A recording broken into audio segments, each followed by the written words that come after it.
Avant d'aborder cette nouvelle journée du Qatar Handball Tour, retour sur la soirée de nos gagnants QTA qui ont eu la chance de passer un moment avec les joueurs parisiens après leur dîner hier soir.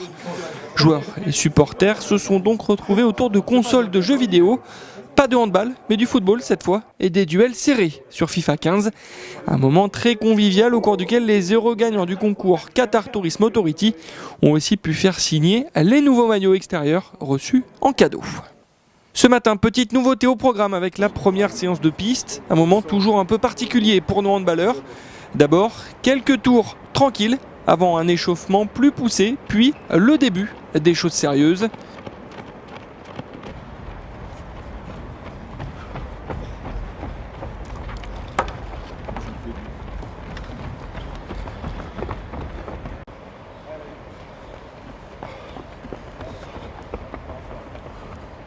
Avec plusieurs séries de 800 mètres, les organismes ont été mis à rude épreuve sur la piste d'athlétisme de la Spire Zone. C'est dur, mais il faut le faire. Ça fait du bien après. C'est bon pour le corps.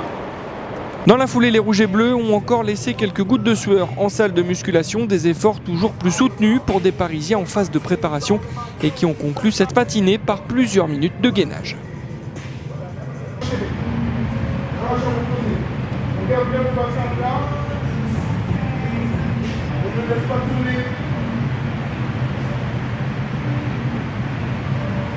C'est donc fatigués mais satisfaits qu'ils ont pu regagner le Torch Hotel pour un repas et du repos bien mérité.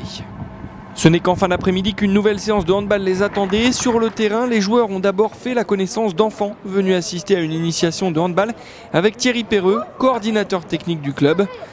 Après quelques photos avec leurs jeunes visiteurs, le groupe est rentré dans le vif du sujet sous la conduite de l'entraîneur. Comme depuis le début de ce stage, plusieurs ateliers ont ponctué la mise en route des Parisiens avant d'aborder des points plus tactiques.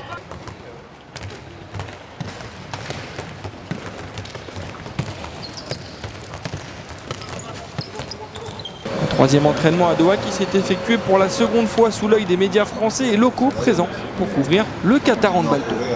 N'oubliez pas que vous pouvez retrouver dès maintenant l'interview du capitaine rouge et bleu Daniel Narcisse. Le demi-centre est revenu avec nous sur ce stage et sur l'intégration des nouveaux joueurs dans l'effectif parisien.